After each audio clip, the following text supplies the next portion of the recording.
It starts out like any other, but when two guys in a fire truck wake you up in the morning, you know it's not just a normal day. Time to get your costume ready for a parade that shuts down a state highway, and your chance to impress the judges before showing your athletic skills and your sense of humor. Because where else can you see moms and dads skipping to tag their kids in a relay race or a stray frisbee flying over the heads of the crowd? And shirts stained with egg yolk or blueberries or ketchup from the perfect hot dog. In Eagle Harbor, Independence Day is serious fun without taking yourself seriously. So go ahead, laugh at the losing tug-of-war team when they dunk in the lake, or at the canoe racers who tip over right at the start of the race. Because in Eagle Harbor, it's all part of the fun, and that is what Eagle Harbor is all about.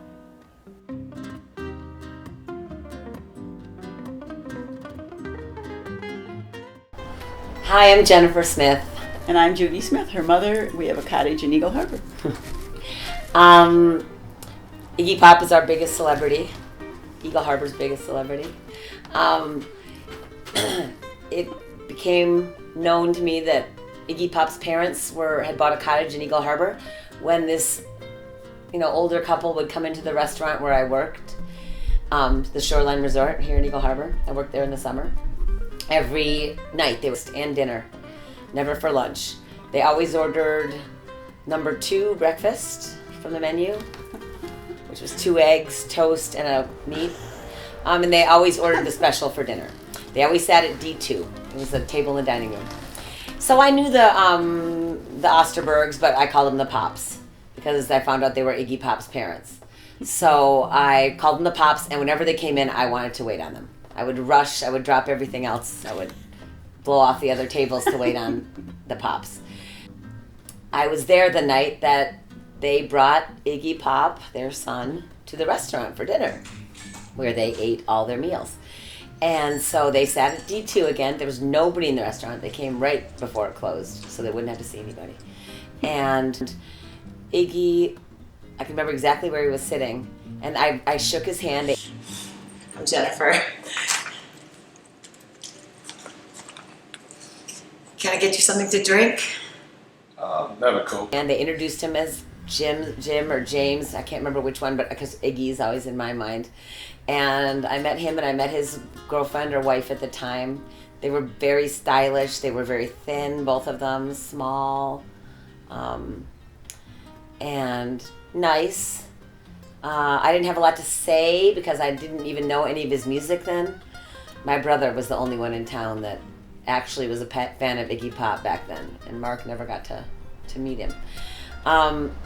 And that is the end of my Iggy Pop story. But I did tell a lot of people, and a lot of people in the town know that I waited on Iggy Pop. Did his parents ever say why he was called Iggy?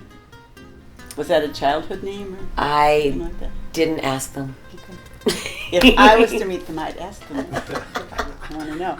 And my only sighting was once when we were driving down the road. Dad was driving. I was on the water side, the passenger seat. And Dad said, I think that's Iggy Pop, or Jimmy as he liked to refer to him. And I remember wearing, as Jennifer said, he was thin. I remember him wearing dark pants, some kind of a white shirt, and glasses with dark rims. And he was kind of a small guy, just walking toward the restaurant or taking a walk around town, I'm not sure where. My only sighting. The only thing I'd heard about Iggy Pop was that he was a rock star, a rock musician.